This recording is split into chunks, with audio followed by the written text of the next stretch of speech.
So today we're covering a viral situation that has the internet asking, did these girls get played or were they the players? And on a deeper level, what were the consequences of these girls trying to expose their players? Let's just get right into it. I'll show you what I'm talking about. Fucking clown, I'm a king with no crown. Hey! Oh! I got a king with no sound.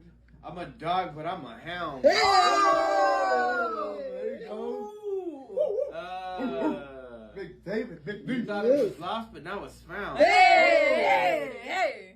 Oh, she's ready. Yeah, I'm ready. She's ready. In too deep, but that means I'm down. Hey! Okay. 6 feet while I creep. Yeah, big dog. Okay, this says, met these random men at the hotel pool. They said they would buy us dinner at the 5-star restaurant. We listened to them rap, then ate an $800 dinner. Then they both left to the bathroom and left us with the bill. Does anyone recognize them? And right away the comments were torn. I do recognize them. They're smart men. The real question is, why would you trust a stranger? Feels good to win one, fellas. They offered to pay. It's clearly on them. What are the comments talking about? I love this. You tried to drain their bank account and they drained yours instead. These comments are not it. Whenever someone invites you out, they pay. Comments didn't go the way she planned. You messed around and found out. Yes, the reverse Uno card, or as us normal people call it, the Uno reverse card. Hello? Anyway, creator responds, not really, because we knew their room number and put that down. Okay, so wait, they did end up paying, so we're kind of making a big deal about nothing, it seems, I fear. Let's keep reading. You didn't hear the rap? I'm a dog, but I'm a hound. He told you who he was. How are y'all possibly saying the girls tried to play them when they offered? Creator likes this and says, thank you. They literally said they can put anything on their room because their company is paying for it. So they asked me and my friends if we wanted to go on them after talking for 2 hours in the pool. I'm sure she meant to say something else. LMAO, I'm dying that they finessed y'all. You tried to hustle them, but they got you. Stay up, kings. Creator says no, because they literally gave us their room number because they wanted us to come back with them, and we said no. So we wrote it on the check. They ain't smooth. They have a wife and kids too. Oh, they are legends of the game. So the situation seems to be this girl and her friends are hanging out at a hotel pool when a few guys approach them, start trying to woo them financially with promises of drinks and food, obviously trying to get the girls to eventually end up back at their hotel room. No red flags there, right? So this leaves the commenters pretty divided. Some people are saying, girls, what were you thinking? You knew that these guys did not have the most positive of intentions, so why are you surprised that you got played? Others assume these girls knew what these guys wanted the whole time and were just trying to wring it all out. Still, some others insist they're allowed to do that. That is their God-given right as a woman who has been offered things without needing to give anything else in return. So all of these different opinions are fine. The issue comes in when we remember that the original point of this video was a witch hunt. So amongst this mixed bag of comments, we also get some pretty well-endorsed leads. This comment with 65,000 likes and liked by creator, a direct endorsement, states, that's Steve Balboni. He owns Balboni Construction of our New York. Now, I'm also confused because this video says that this was posted to Raya at the Ritz-Carlton Laguna Niguel, which is in Dana Point, California. So I looked up Steve Balboni, and he appears to be somewhat of a local celebrity in New York. Dude actually played Major League Baseball for over a decade through the 80s and 90s, starting with the New York Yankees and ending with the Texas Rangers, and after his retirement, started this huge construction company in New York. My thing is, though, I don't think this guy is Steve Balboni. Okay, so here's a recent video of Steve Balboni being interviewed in February of this year, 2024. Mr. Steve Balboni, I want to ask you, I just went out to Kansas City. Loved it. I loved Kaufman. I loved the whole vibe of it. And I know they're talking about actually moving it downtown. That's what I've heard, yes. Do you think that'd be a good thing for the fans or worse? It's a beautiful stadium. I don't know why they would want to build another. That's what I thought. I was like, it looks amazing. It was great being next to the football stadium, so there's plenty of parking. It was easy to get in and out. So, yeah, I don't know why they want to change Maybe it. keep the K. I like the vibe of the K. Yeah, I do too. You know, we have some power guys in the Bronx now. We got Aaron Judge and, Juan Soto. what was your favorite park to hit a home run in? Well, it wasn't Yankee Stadium because I was right-handed. Fair, and if you were lefty, it would have been. When I walked in, I wished I was lefty. But it was funny. The old Detroit Stadium. Yeah, it was. It had a great sound and the ball carried there, and yeah, that was one of my favorite ballparks to hit. Obviously, here's the video of alleged Steve Balboni. Fucking clown. I'm a king with no crown. Side by side.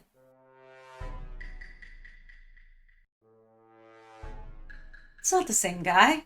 Now, don't get me wrong, Balboni does have one hell of a reputation. On that video from February, there are a lot of commenters suggesting that Balboni is gone off the crypto. And then I found this other story from Instagram that is just insane Balboni lore. So this reads, Steve Balboni was invited to a church league softball game. He pulled up in a Buick. It was his grandma's car. There was a construction site next to the church. He used the porta potty. Walked out after 30 minutes covered in sweat with no shirt on. He's not bothered by the humidity or the smell within the latrine. He grabs his bat and hits a grand slam, crosses home plate and heads straight for the Buick. Starts it up and throws about 5 beer cans out the window and brake torques it before sliding sideways out of the parking lot. He left his cooler on top of the car. Shit went everywhere. So it seems like a pretty zany guy, possibly capable of maybe similar behavior, but like, come on, that's not him. Our next most endorsed suspect is a comment that says, that's Todd Cranes. Now, I believe here they're referring to this man and implying that they believe him to be maybe this man, who do look similar, but and heavy on the butt, this man, who was a character on the show Keeping Up with the Kardashians, is not actually Todd Cranes. He is Scott Disick. Todd Cranes is a real person. He's a real estate attorney that the Kardashians do know, but he was only being portrayed by Disick as a prank for the show. And the real Todd Cranes doesn't look like any of these men. But okay, so we also get a follow-up. Okay, so we met these men in the hot tub where we had been talking for like 2 hours. They said that they were on a work trip. They're ordering all these drinks, all this food to the hot tub because their company was paying for it. And they're like, our boss lets us order anything to the room. And we were talking with them for like 2 hours, like being nice. It was me, my girlfriend, my friend who's a guy. And they're like, come to our room, like, here's our key card, like, let's get drinks and then let's go to the hotel restaurant that's like really nice. And like, we can order whatever we want on our company's card. And we're like, oh, that's like so nice of you guys. Of course, like, okay, let's go. And we had nothing to do. And so we go to the room, we're having a good time all together. They're like laughing, rapping, like nothing seems off, like they don't have bad intentions at all. They were being nice the whole time. Then we get to dinner and they're kind of being weird, but still like nice and order whatever you want. Like they're ordering so much stuff. They're like, you order whatever you want. It's on our company. Like we never get to do this. Like order whatever you want. And then, okay, then we get to dinner. They're still being super nice. They're like, order whatever you want. Like remember, it's on our boss's like card. Like it's going to him. So order whatever you want. They're ordering all these drinks, all this food. They're like, let's all just like share all this food. We're like down. Like that sounds so fun. And then we start to notice that like they have some weird intentions towards us, me and my girlfriend, and they're kind of being weird, saying weird things. I'm not going to say it on TikTok because I don't want to get in trouble and get this video flagged, but now we're kind of like, oh, like we feel kind of weird. We still have the room key that they gave us at the pool, keep this in mind, and some of our stuff's in their room, so we're like, oh, like what do we do? We also at this time notice on his lock screen that he has a wife or a girlfriend or something because there's a girl in his home screen, and we point that out, and he's like, yeah, like he even has kids, like that's what his buddy was saying, and he's like, shut up, like you have a wife. So they were definitely like dating or married. It has, at least one of them definitely has kids and was married, but we didn't know this. So we're getting weirded out and our stuff is in the room, but we have a room key. So I like nudge my girlfriend, like give me the room key, and I go back in and grab all of our stuff like super quickly and nonchalantly. Once I get back to the table, they both, well, one of them gets up and goes to the bathroom, and then the next one gets up and he's like, I gotta go check on him. And we knew, we were like, oh my God. And like the wait staff knew too. They were just like staring at us the whole time. And right when that happened, they came up to us. They knew exactly what happened. They knew exactly who these guys were that were staying with them. And they also knew like their company, which is not good because the wait staff, they dealt with it. And they knew their room number, all this stuff. We told them their room number. The hotel dealt with it, but people were like, oh, so why are you even posting this? Because they fully had a wife and kids and were doing this weird stuff. So if I was married to them or dating them, I would want to know about this. Okay, so this is kind of a bizarre response. So she's hanging out, she's going with the flow, she's having a good time, and she decides to leave all of her personal belongings in a strange man's hotel room and doesn't think anything is weird or off about that. Just normal, a normal Tuesday. And nothing suspicious or strange going on here, just hanging out with some random, generous, wealthy, older men that I have no rapport, no mutual associations with, no reassurance they aren't convicted felons, just buying us a lot of alcohol. Survival instincts has left the chat. And so then she goes on to say that the waitstaff did know these men, they did take care of it. These girls were not actually ever left with the $800 bill. And in fact, the true motivation for all of this was because those men had wives and kids. Which is just really weird that that's apparently the main motivation when it was never once mentioned in the original video. So now with this update, you've got a couple of mixed bag reactions here as well. There are some people who are still on the side that this girl and her friend were being so reckless and irresponsible that if they were left with the bill, they kind of deserved it. Others state that despite the weird way they began this relationship with these men, the men are the ones who offered to pay and they should have honored their commitment. I myself tend to side with the latter opinion, that whoever you are, whatever your relationship to a person, you should honor your commitments. However, I'm really not very comfy with the whole recklessly levying accusations against strangers thing. Like, yes, these name drop comments were left by complete strangers, but she endorsed them. It's the equivalent of shining the bat signal for her followers.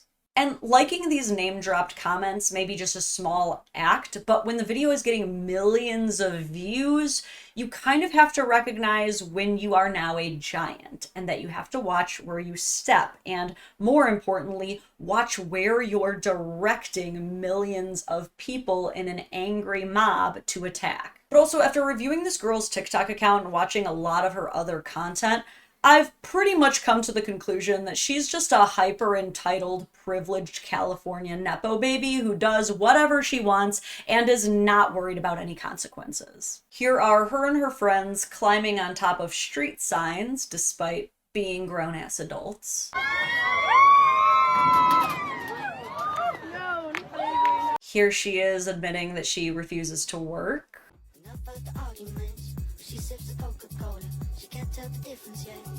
And here are several other instances of her basically just being a terrorist. Girls, attack Alex! Hey, Raza. Oh, Raza.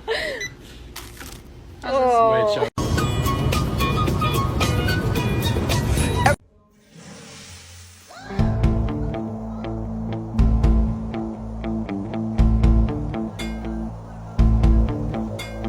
This next one is by far the most unhinged one yet.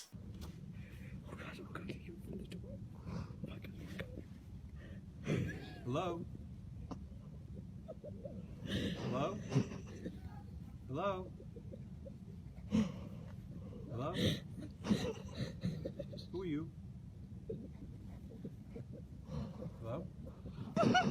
What is this? Excuse me? Hello? Hello, hello? Who's there? Where the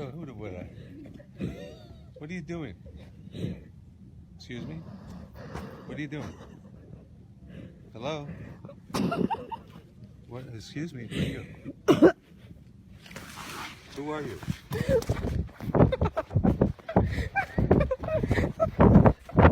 Dude, if someone actually did this to me, I cannot say in any lifetime I would be anywhere near as nice as that man. I would actually probably freak out. My final conclusion is that this video and all of the aftermath of it are the result of what I can only describe as California-brained behavior. There's fatherless behavior, and then there's the exact opposite of fatherless behavior, which is father-enabled behavior. And for a lot of Nepo babies, it gives them this very unwarranted sense of invincibility that makes all of the rest of our lives a lot more annoying. But with great power comes great responsibility. I actually kind of admire this woman's unabashed self-confidence that allows her to chaotically just avalanche herself through life with no fear, no sense of danger, but obviously, some types of recklessness do have consequences. It's just that in this case, the consequences seem to exist for literally everybody but her. The men she was trying to shame paid the bill. The random people she accused in her comments section probably doing the weirdest damage control of their lives. But her, no cares, no consequences, just brainlessly on autopilot through life. What do you guys think about this video? Do you think that posting it really was noble in exposing their poor behaviors in any way? Do you find it suspicious that she only mentioned the whole wife and kids thing several videos after the fact? And by this point, do you feel that the video may have caused more harm than good? I do personally. I think that self-entitled nepo babies who do nothing but run around and cause shit shows with their main character syndrome are the bane of all of our existences. But I am curious what you think. So look, as always, hit the like button on this video, do subscribe to my channel, turn on the notification bell so you do not miss my lives. I do go live every week, and I will see you in the next one. Until soon, bye.